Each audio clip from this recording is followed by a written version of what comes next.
There are several training camp battles that will have massive implications for your fantasy teams.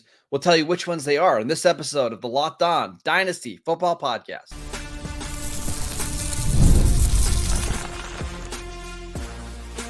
You are Locked On Dynasty Football, part of the Locked On Podcast Network. Your team every day. Here are your hosts, Marcus Mosher and Kate Madjuk. Welcome back to the Locked On Dynasty Football Podcast, part of the Locked On Podcast Network, your team every day. We'd like to thank you for making us your first listen of the day. Today's episode is brought to you by LinkedIn. LinkedIn Jobs helps you find the qualified candidates that you want to talk to faster. Post your job for free at linkedin.com/LockedOnNFL. That is linkedin.com/LockedOnNFL to post your job for free. Terms and conditions apply. I am your host, Marcus Mosher. You can follow me on Twitter at Marcus_Mosher. Joining me today, as always, is Kate Madjuk. You can follow her on Twitter at Kate Madjuk. You can also read her at Yahoo Fantasy. On today's show, we are taking a look at 3 training camp battles that will have a massive impact on your fantasy teams and your dynasty teams this year. And Kate, let's start with one that you might not be thinking too much about, but that's the Las Vegas Raiders quarterback battle between Gardner Minshew and Aidan O'Connell. Of course, neither of these guys are going to be impact players for your fantasy teams, but why does this one matter so much? This one's really interesting, if only for the fact that there are some playmakers here in the Raiders offense that I think need the football to be delivered to them, Marcus. They need an effective quarterback. Now, it's a really interesting battle because, even from a personnel standpoint, the quarterback that wins this job actually has a pretty decent supporting cast. The only question is which one of them can support it. You've got Davante Adams. You've got Brock Bowers, who I think would have ranked as the wide receiver 4. He was the 4th best receiver in this class. You've got Michael Mayer. You've got a really interesting group of playmakers. Jacoby Myers. This isn't a bad receiving core by any stretch of the imagination. So I guess the question is, which one of these quarterbacks do you think has the best chance of supporting their fantasy value? It's a very good question. I don't know. My guess is it's going to be Aidan O'Connell. He's more the traditional drop back, set up and throw quarterback. I think he's got the better arm than Gardner Minshew. I think he's more accurate. Now, what he doesn't have is the quick release and the playmaking ability, right? So, if things are off schedule at all, you're going to see Aidan O'Connell take a lot of sacks and throw the ball away. That's not great for fantasy, but I do think he's probably the best option if you are a Davante Adams fantasy manager, a Brock Bowers fantasy manager, and probably even a Zamir White fantasy manager, because I think he's going to keep the offense on schedule. But it's certainly not ideal. I think the Raiders want Aidan O'Connell to win this job. Let's just be clear. They want Aidan O'Connell to win this job because they believe he's the quarterback with the most upside. But they brought in Gardner Minshew to be a stopgap bridge quarterback, whatever you want to call him, in case O'Connell doesn't get better. However, neither quarterback was good this offseason. Neither quarterback stood out in Luke Getsy's offense. And kind of privately, the Raiders are worried. They're worried that the quarterback position is going to hold them back on offense, which means that we could see Antonio Pierce and Luke Getsy just be like, we're not throwing the ball. We're just going to run it and throw a little quick outs to Adams and Bowers, and that's our offense. And if that is the case, I'm just going to downgrade everybody in this passing offense. I'll have no interest at all. Yeah, I think all of that is very fair. Even looking at their accuracy, because we got a decent sample size from both of these quarterbacks. Aidan O'Connell, I feel like quietly threw 350 passes last year. When? Gardner Minshew, 521 attempts. That's a pretty decent sample size. And there wasn't actually a big gap in terms of their overall accuracy. No. 55% accurate throw rate from Gardner Minshew. Aidan O'Connell was actually slightly higher there at 58.2%. They're accurate plus throws. So those are throws that, are in a good position away from defenders in a position to maximize yards after the catch. Gardner Minshew had the slight edge there. Gardner Minshew actually had a slightly higher catchable inaccurate throw rate.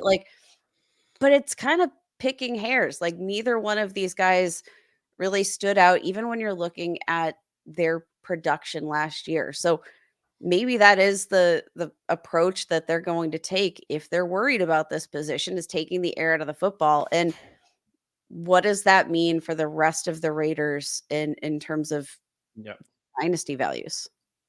The good news is it seems like the poor quarterback play is already baked into the value of these players. For example, you look at Davante Adams, he's down to wide receiver 24. Okay, it was just last year at this time, he was being drafted as like a borderline top 10 receiver.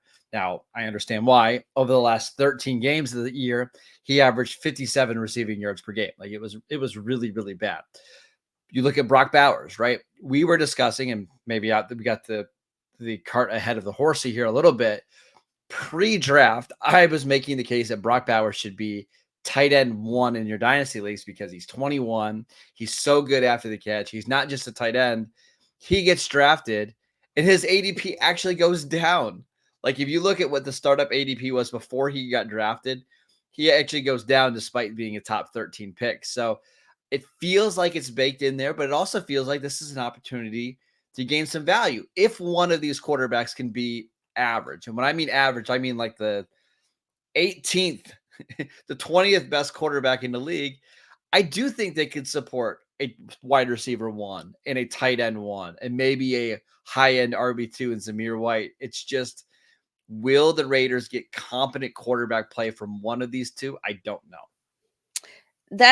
I think that's the kicker, though. Like, I don't think you need them to be league winning. You don't need them to be, top 15 quarterbacks. You don't need them to be Patrick Mahomes, right? You don't need to be Patrick Mahomes. I just need you to not be bad.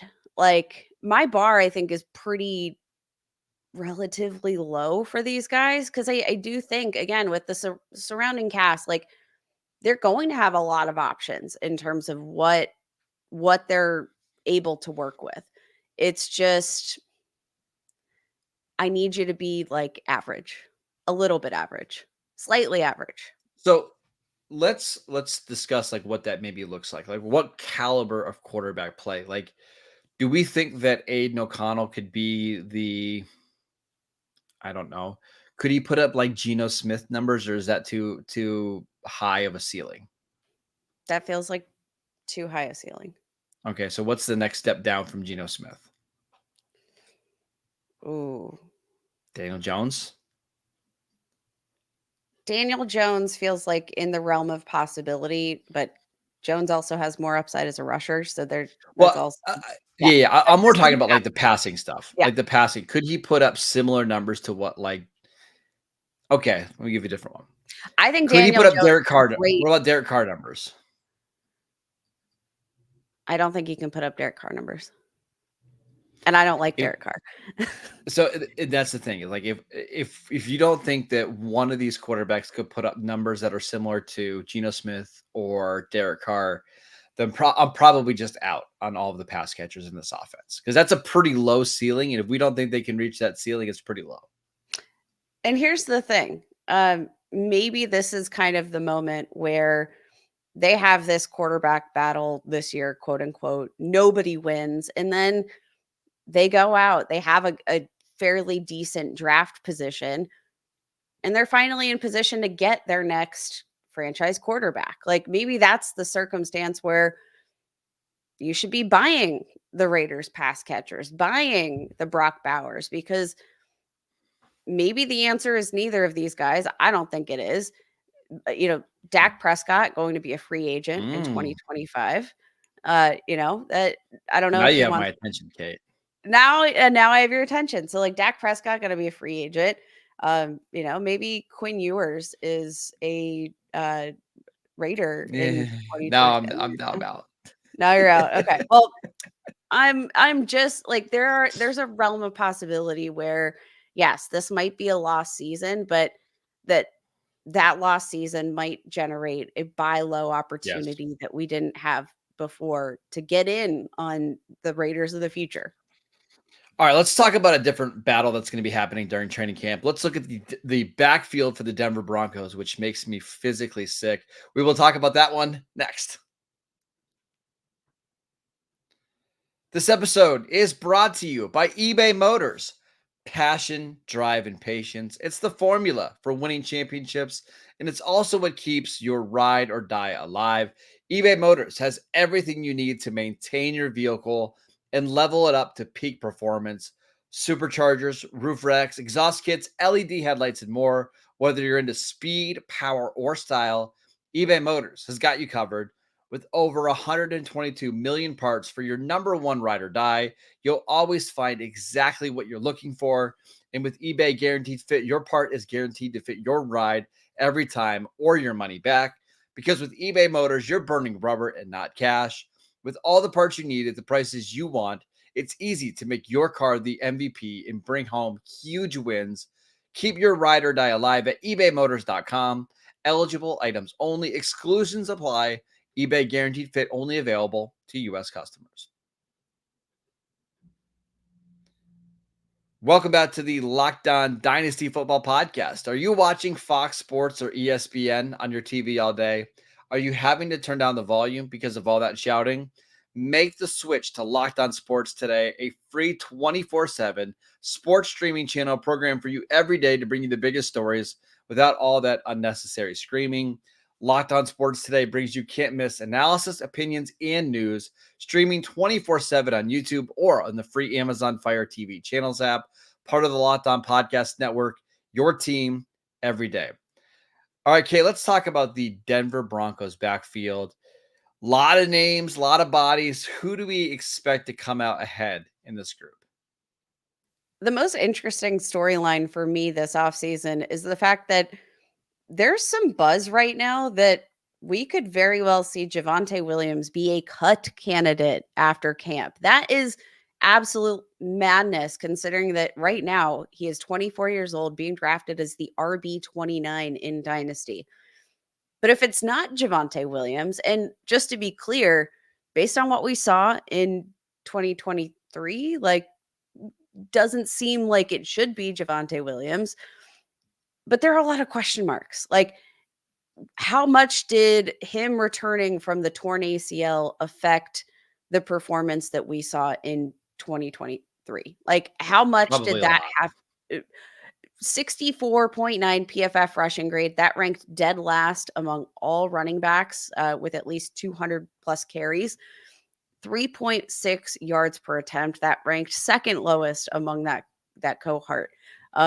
Ranked bottom 5 in terms of yards after contact per attempt. Like, did not see the misforced tackle ability that we saw as a rookie coming out of UNC. Like, that didn't translate to the football field. But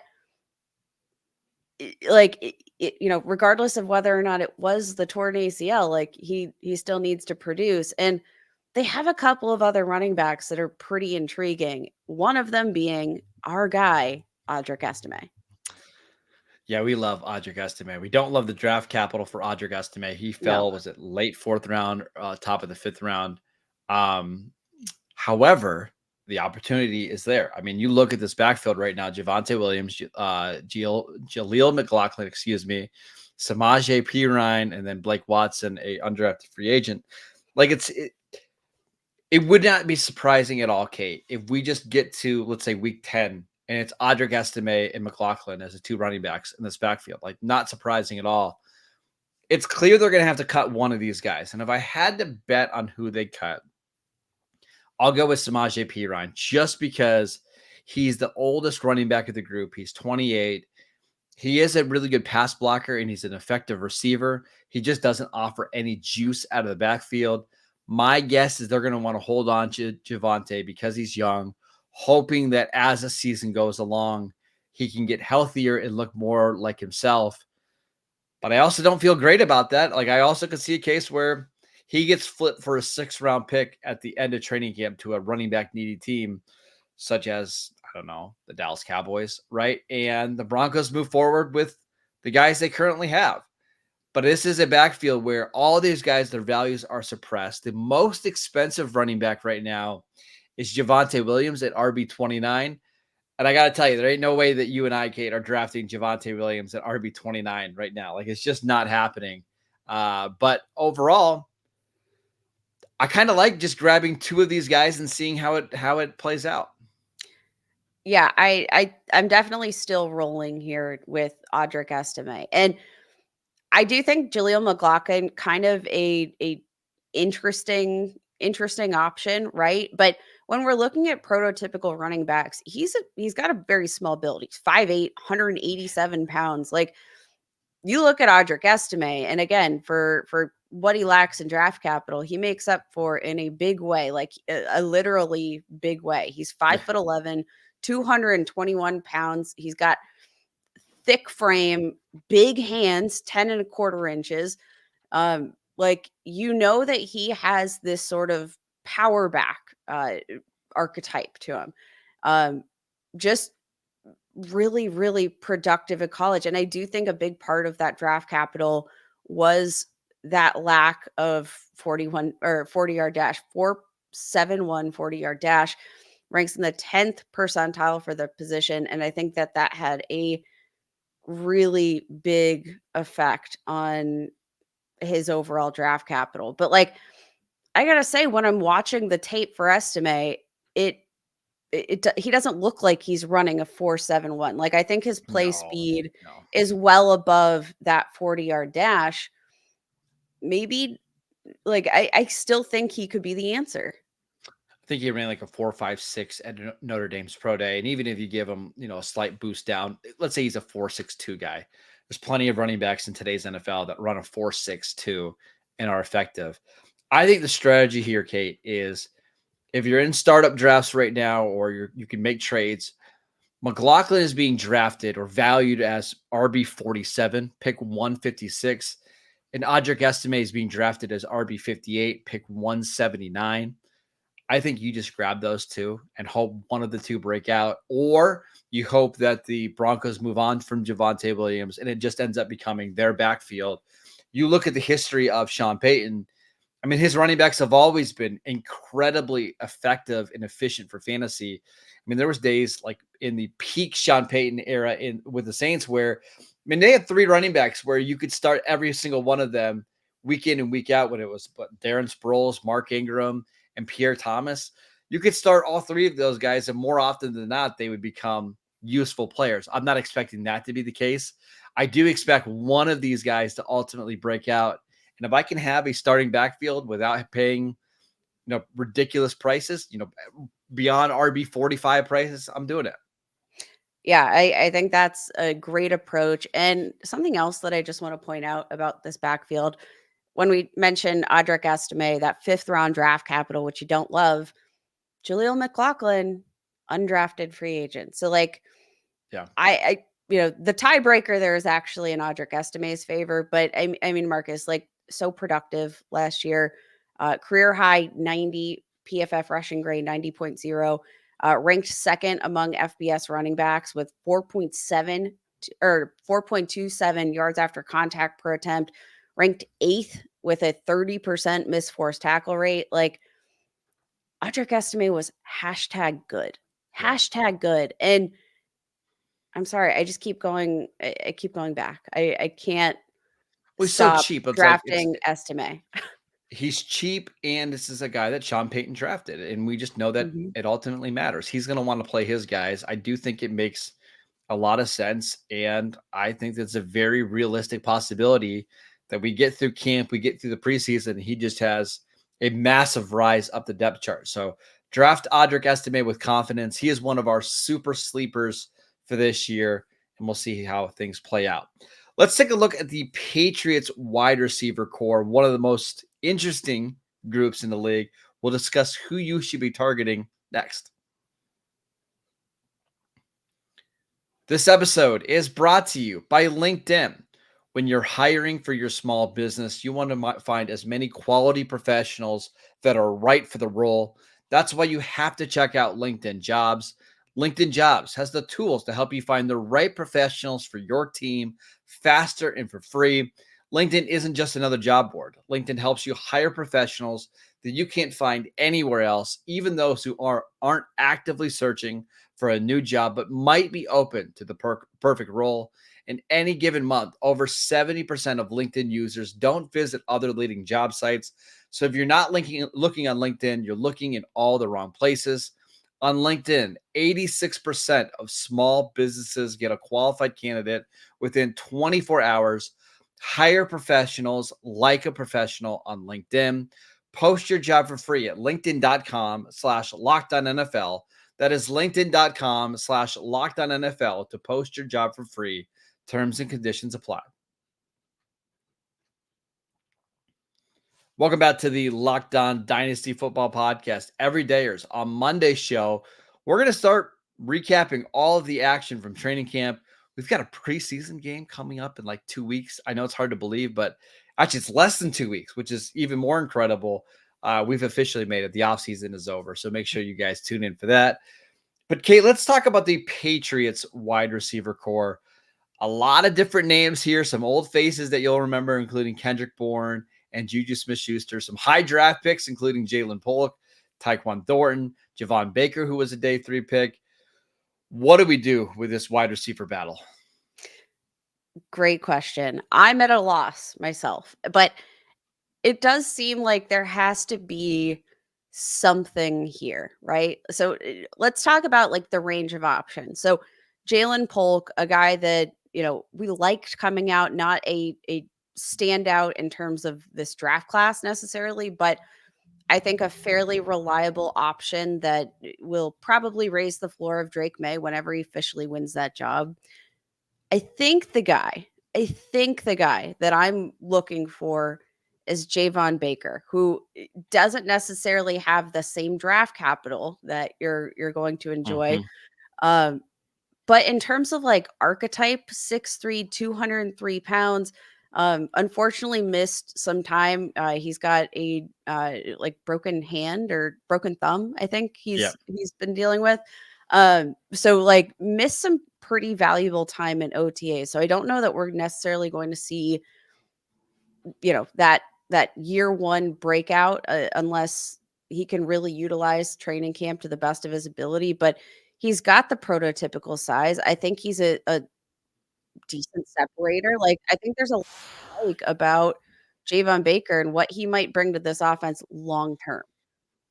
I like that call. There's obviously a lot to like in Javon Baker's profile. He went to the Senior Bowl, performed pretty well at the Senior Bowl. But the guy that I'm going with is Pop Douglas, who was somebody who last year was very productive for being a day 3 pick. He's being drafted as wide receiver 69. And that's Demario Douglas, for those of you not on the nickname scene. Yeah. Pop and I are good friends, of course, as you can tell. We mentioned this a few weeks ago with, now I can't even remember the receiver. Puka Nacua is one of the guys, but there's the history of wide receivers. Oh, the Dontavian Wicks. I'm sorry. I don't know how I missed that. The list of day 3 wide receivers to have over 500 yards during the rookie season is very small in NFL history. Now, we had a few guys last year, including Puka, including Wicks, that did it. Douglas is on that list. And if you look at that list of those names, almost all of those guys ended up becoming very productive NFL players. I thought Pop Douglas was really good last year, despite arguably the worst quarterback situation in the league with Mac Jones and then Bailey Zappi and then back to Mac Jones. I thought he performed very well going into year 2. I just think he offers something different than all of the other receivers do. He's the smallest of the group, but I think he's the quickest.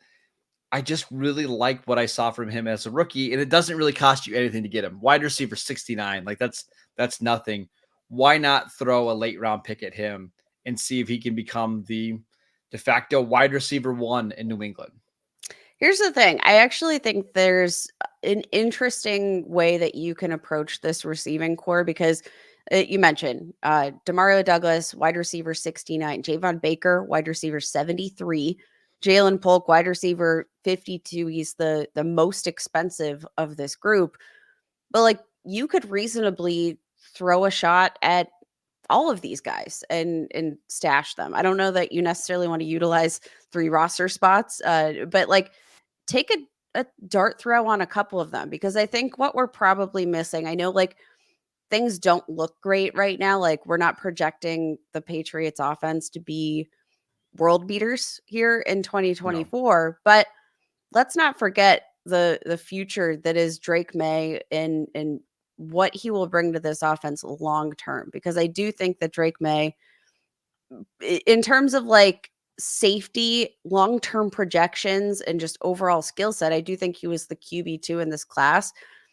Jaden Daniels might have a higher upside, but like I think Drake May was probably the safer pick, and I do think that there's a real chance that he's just the future of the quarterback position for the New England Patriots. And if that's the case, I want some stock in the receivers that he's building a rapport with here. So you mentioned that the strategy here might be to grab 2 of these guys and hope they break out. Let's go through the prices because there are so many of them. And you tell me in or out. Jalen Polk is wide receiver 52. Probably out. Okay. Our next one is Pop Douglas, wide receiver 69. Palatable. Yes, I'm Okay. in. Baker at wide receiver 73. I'm so in. Oh, okay. We've got Kendrick Bourne at wide receiver 90. I actually have Kendrick Bourne stashed in like way too many leagues. I think Kendrick Bourne is a very interesting option. And I mean, in this very young receiving core, he is like the standout veteran. Is he fully healthy? I don't know. I think so. I think that, But or he will be.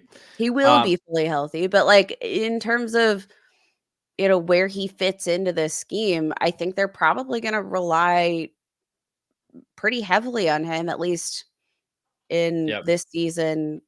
You know, he's an interesting option. KJ Osborne, wide receiver 108. Nah, And then Juju Smith-Schuster and Tyquan Thornton are not being drafted in any dynasty leagues. that's so sad. Yeah, Juju Juju, Smith-Schuster as much as it bums me out, Juju's kind of a wash at this point. I think he's done. All right, that is it for today's show. We want to thank you for making Locked On Dynasty Football your first listen every single day. Go check out the channel on YouTube, download the podcast wherever you get your podcasts. We are free and available on all platforms. You can follow Kate on Twitter at Kate Majuk. You can also check her out at Yahoo Fantasy. I'm at Marcus_Mosher. Enjoy your weekend, and we will see you right back here on Monday.